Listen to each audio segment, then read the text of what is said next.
Hello everyone out there. So today finally we are going to discuss HSC unit wise distribution of marks for 2025. Okay, we can also say it as a weightage distribution of history. Okay, and one thing I just realized that I haven't written anywhere here history. It's for history, guys. Okay, sorry, I forget to mention it. Okay, it's for history.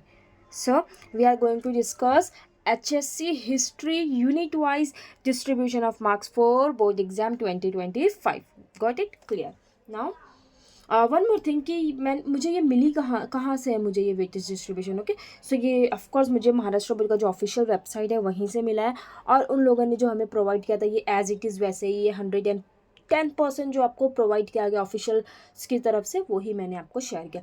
But अगर आप देखा जाओ, but हाँ, वो 100% same चीज़ नहीं है, because ये मैंने थोड़ा अच्छे से लिखा है आई गेस, क्योंकि इतना कन्फ्यूजन क्रिएट हो रहा है जो महाराष्ट्र बोर्ड ने अपलोड किया। अगर आपके किसी बैचमेट ने आपको भेजा होगा उसका स्क्रीनशॉट वगैरह आपने खुद देखा होगा, तो आप वहाँ पे देखोगे कि यहाँ पे हमें तो दिए हुए हैं 12 चैप्टर्स। ओके, बट हमें महाराष्ट्र बोर्ड ने जो दिया है उनके वेबसाइट पे वहाँ पे सिर्फ और सिर्फ 10 चैप्टर्स। इसकी वजह से बहुत ही ज़्यादा कन्फ्यूजन क्रिएट हो रहा है हिस्ट्री के लिए। ठीक है, कि किस चैप्टर का कितना वेटेज डिस्ट्रीब्यूशन है। ओके, सो बस मैंने इसीलिए कहा कि शायद मैंने उनसे अच्छी तरह से लिखा, क्योंकि मैंने आप लोगों के लिए सिंप्लीफाई करके लिखा, बट ये 100% वही चीज़ है। Okay okay, now let us begin. और हाँ, मैं आपको बताती हूँ कि वो उन्होंने 10 चैप्टर का ही क्यों दिया हुआ है हमें वेटेज, और यहाँ पे हमें तो 12 चैप्टर्स हैं हमारे टेक्स्ट बुक में। ओके, सो हम डिस्कस कर लेते हैं वन बाय वन। सो हमारा जो चैप्टर नंबर 1 है, जिसका नाम था जिसका नाम है renaissance in Europe and development of science, ये हमें कितने मार्क्स के लिए एग्जाम में आने वाला है?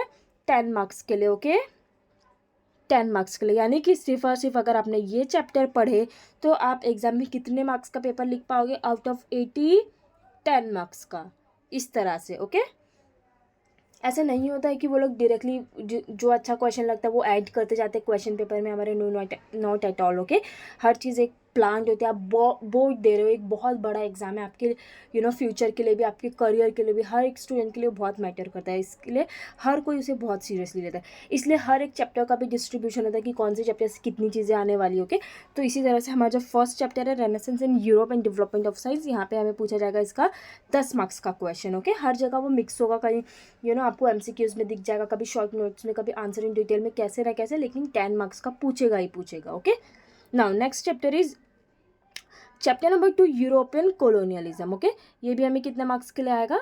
10 सेम।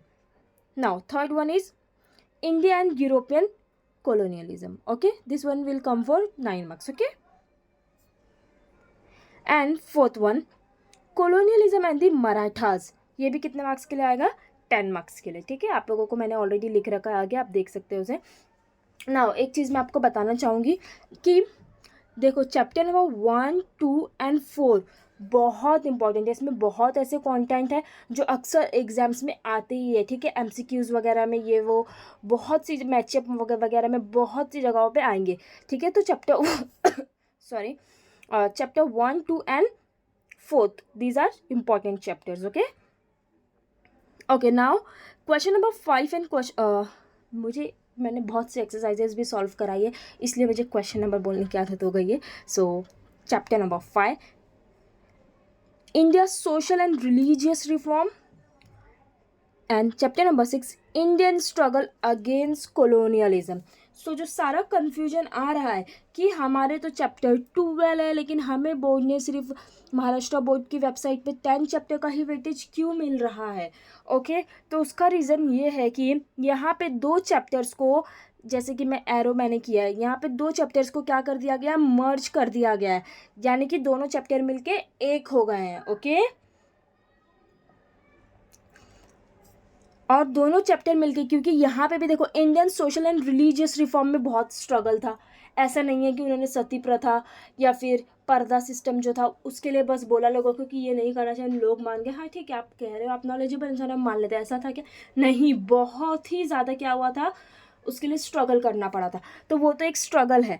नेक्स्ट स्ट्रगल यहाँ पे तो डायरेक्टली दिया ही हुआ है, कोलोनियलिज्म के खिलाफ हमें कितना ज़्यादा स्ट्रगल करना पड़ा था, वो तो अब तक हमें याद है। ठीक है, हर एक बच्चे को भी पता है। तो ये दोनों जगहों में हमें बहुत ज़्यादा स्ट्रगल ही करना पड़ा है, इसलिए क्या किया गया, ये दोनों चैप्टर को मिला के एक बना दिया गया। और ये दोनों चैप्टर को अब ऐसे देखना ही नहीं है कि चैप्टर 5 या चैप्टर 6, अब इसे बना देना है कि ये एक ही चैप्टर है और ये चैप्टर नंबर 5 है। ओके, इस तरह से। और ये दोनों चैप्टर मिला के आएगा 9 मार्क्स। अब यहाँ पे कुछ होशियार बच्चे, like in a good way, I am not saying in a bad way, कुछ होशियार बच्चे होंगे बोलेंगे ठीक है, यहाँ पे मुझे समझ आ गया कि 19 मार्क्स का यानी कि 8.5 के लाएगा ये वाला chapter, chapter number 5 which is India social and religious reform, और 8.5 के लिए आ जाएगा इंडियन स्ट्रगल अगेंस्ट कॉलोनियलिज्म। ये दोनों मिला के हो गए 19, यानी कि अगर मैं एक नहीं पढ़ता हूँ तो मेरा 8.5 जाएगा। तो गाइज ऐसा नहीं है, अगर ऐसा होता तो वो इतना कॉम्प्लिकेटेड क्यों करते, वो डायरेक्टली बोलते थे कि हाँ ये वाला चैप्टर आएगा 8.5 मार्क्स के लिए, ये आएगा 8.5 मार्क्स के लिए, एज सिंपल एज दैट, हो गया 19। लेकिन ऐसा बिल्कुल भी नहीं है। ओके, ये दोनों चैप्टर में से मिला के ही 19 का आएगा, यानी कि अगर वो चाहे तो इस चैप्टर से ही, ये चैप्टर नंबर 5 जो हमारा है टेक्स्ट बुक में, उस चैप्टर से ही 15 मार्क्स का पूछ सकते हैं, और नीचे वाला चैप्टर से 4 मार्क्स का, ऐसे हो जाएंगे 19, या फिर वाइस वर्सा। अगर उनकी मर्जी हुई तो वो ये भी कर सकते हैं कि यहाँ पे इस मार्क्स का 4 पूछ ले और इधर से हमें पूछ ले 15 मार्क्स का, इस तरह से 19। तो ऐसा बिल्कुल भी मत सोचना कि ऐसे तो ठीक है समझ आ गया, एक साथ मर्ज के आ गया था, यानी चैप्टर 5 आएगा 8.5 के लिए, चैप्टर 6 आएगा 8.5 के लिए। No, not at all. Okay, ये दोनों एक ही, अब इसमें से कोई भी क्वेश्चन पूछ सकते हैं वो। ओके, तो ये एक बहुत बड़ा कन्फ्यूजन है जो समझना बहुत इंपॉर्टेंट है कि इतना देखो, ऐसा होता तो किसके पास इतना टाइम है यार, वो लोग डायरेक्टली कर देते 8.5 का, इतना कन्फ्यूजन ही नहीं आता। लेकिन कुछ प्लान होगी, कुछ स्ट्रेटेजीज होगी उसके पीछे भी। Okay, now chapter number 7, decolonisation of political integration of India, इसके लिए हमें कितना मार्क्स दिया गया है, 9 मार्क्स। ठीक है, लेकिन ये चैप्टर जो है आपने देखा होगा, अगर आपने यहाँ तक पढ़ाई की है, बहुत छोटा चैप्टर है। ओके, तो इसे आई विल से कि मस्ट रीड। ओके, ठीक है, ये आपके लिए एक बहुत अच्छा चैप्टर है कि 2-3 पेज में आपको मिलके 9 मार्क्स मिल जाएगा। तो डोंट लीव इट और don't ignore it. Okay, take it seriously, because 3 page में आपका सबसे, मेरे को लगता है कि आपका 2 चैप्टर जो एक और है जो मैं आगे बताऊंगी, और ये दोनों ही सबसे छोटे चैप्टर्स है। ठीक है, तो ऐसे स्ट्रेटेजिकली पढ़ो कि कौन सा चैप्टर छोटा, कौन सा जल्दी हो जाएगा। Okay, now next one is chapter 8 which is world Wars and India, तो ये भी आएगा 10 मार्क्स के लिए। Now chapter 9 world decolonisation, it will also come for 8 marks. Again मैंने कहा था 2 चैप्टर बहुत छोटे हैं, और मैंने कहा था ये आपका 7 चैप्टर छोटा है, लेकिन उससे भी जो छोटा है पूरे टेक्स्ट बुक में वो क्या है, चैप्टर 9 जो हमें 8 मार्क्स के लिए पूछा जा रहा है, वर्ल्ड डीकोलोनाइजेशन। आप ऐसे देखो तो उसको 2-3 पेज ही है मुश्किल से। ठीक है, ओके, तो ये भी बहुत छोटा चैप्टर है, 8 मार्क्स ठीक है कम दिया है हमें उसके लिए, लेकिन वो चैप्टर भी तो काफ़ी छोटा है ना। ओके, नाउ फाइनली हमारा चैप्टर जो 10 है कोल्ड वॉर, ये हमें पूछा जाएगा 10 मार्क्स के लिए। ओके, चलो यहाँ तक की चीज़ें हो गई क्लियर। अब जैसे हमारा ये 2 मर्ज हुआ है, यहाँ पे तो थोड़ा सा देखो, चैप्टर में कंटेंट सेम था स्ट्रगल के बारे में, लेकिन नाम तो बहुत डिफरेंट था। लेकिन यहाँ पे तो पूरा नाम भी सेम है, India transformed part 1, India transform part 2। तो अब पार्ट 1 और पार्ट 2 मिलके क्या हो गए हैं, एक चैप्टर हो गए हैं। ओके, समझ आ गई बात। यहाँ पे ये चैप्टर मर्ज हो गया, ये बन गया चैप्टर नंबर 5। अब ये है चैप्टर 6, चैप्टर 7, चैप्टर 8, चैप्टर 9, और ये दोनों मर्ज हो गया, बन गया चैप्टर 10। तो इसीलिए हमारी जो ऑफिशियल वेबसाइट पे मिला है 10 चैप्टर्स का ही वेटेज, जो इस तरह से ही दिया गया है। ओके, कि हमें 10 चैप्टर के सॉरी, थोड़े मौसम ख़राब चल रहा है, मेरी भी थोड़ी सी तबीयत ख़राब चल रही है, दैट्स वाई। सो या इसीलिए हमें 10 चैप्टर्स का ही दिया गया है weightage. Okay, so same I would like to repeat here as well that कि ऐसा मत करना कि 10 मार्क्स ये पढ़ के ले आता हूँ, जाने दो कोई बात नहीं, 10 मार्क्स का यहाँ पे मेरा हो जाएगा माइनस। नो, ऐसा बिल्कुल नहीं होगा। अगर वो चाहेंगे तो पता चला आप ऐसा कर रहे हो, एक चैप्टर पढ़ के जा रहे हो, इसमें से एक छोड़ के जा रहे हो, और उन्होंने इसका ही पूछ लिया 18 मार्क्स का, और इसका एक शॉर्ट नोट या फिर 1-2 MCQ पूछ लिया 2 मार्क्स का, तो क्या करोगे। तो ऐसे भी हो सकता है, एनीथिंग इज़ पॉसिबल। तो यहाँ पे ऐसे करना ही मत कि एक पढ़ा एक नहीं पढ़ा। ठीक है, पढ़ोगे तो दोनों ही साथ पढ़ना है। ओके, पढ़ना ही है।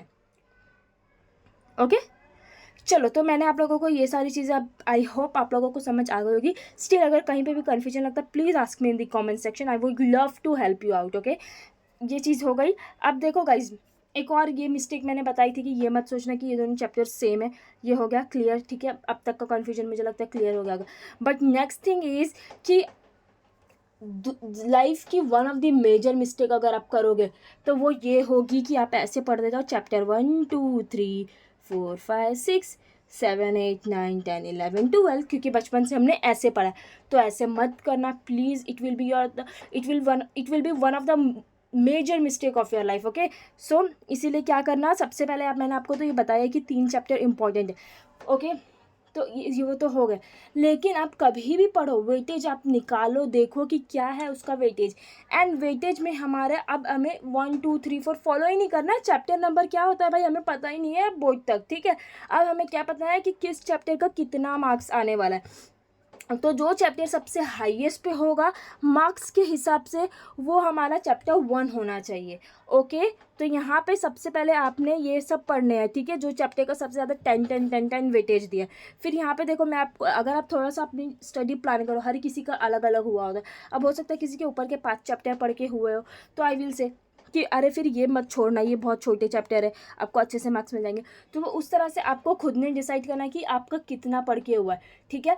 तो लेकिन ये एक स्ट्रेटेजी तो फॉलो करनी है कि जिस चैप्टर का सबसे ज़्यादा मार्क्स है that should be your top priority. Okay, अगर देखो अगर आपने शुरू से पढ़ाई की है, ठीक है, तो बहुत अच्छा होता है लाइन से पढ़ना, चैप्टर 1 पढ़ना, चैप्टर 2 पढ़ना, क्योंकि टेक्स्ट बुक बनाने वाले ने भी जो दिमाग लगा के बनाया है ना, उन्होंने इवेंट के हिसाब से, स्पेशली हिस्ट्री जैसे सब्जेक्ट में इवेंट के हिसाब से अरेंज किया है, इवेंट के हिसाब से हमें समझाया है कि ये चीज़ें हुई थी, उसके बाद ये आया था। देखो रेनेसेंस इन यूरोप बताया पहले कि रेनेसेंस हुआ, ठीक है, डेवलपमेंट हुई, उसके बाद क्या हुआ, यूरोपियन ने कॉलोनाइज कर लिया था। ये एक इवेंट के जैसे जा रहा है ना कि कि एक छोटा बच्चा से थोड़ा बड़ा हुआ, उससे बड़ा हुआ, तो ऐसे पढ़ना तो ऑफकोर्स बहुत अच्छी बात है, पूरा कॉन्सेप्ट क्लियर होगा। लेकिन अगर आपने शुरू से पढ़ाई की है तो ही ओके। अगर आपका भी बहुत बचा है पढ़कर तो please follow this order only and look here which is your priority. Okay, this is your priority now. Okay, कि बस मुझे इस चीज़ से ही मतलब है कि इस मार्क्स का कितना आने वाला है, ठीक है, किस चैप्टर का कितना आने वाला है एग्जाम में। ओके, एंड देखो अगर हम यहाँ पे टोटल करें तो हमारा रिटन एग्जाम होता है 80 मार्क्स का, राइट। 20 मार्क्स आपको मिल जाएगा कॉलेज में, आप इसे टोटल करोगे तो ये हमारा 18 आएगा। ओके, तो आपका ऐसे ही पेपर बनने वाला। Okay, so yeah, that is it from my side. I hope you will find this video helpful and thank you so much for watching and best of luck for your board examination. Please share with your friends and classmates.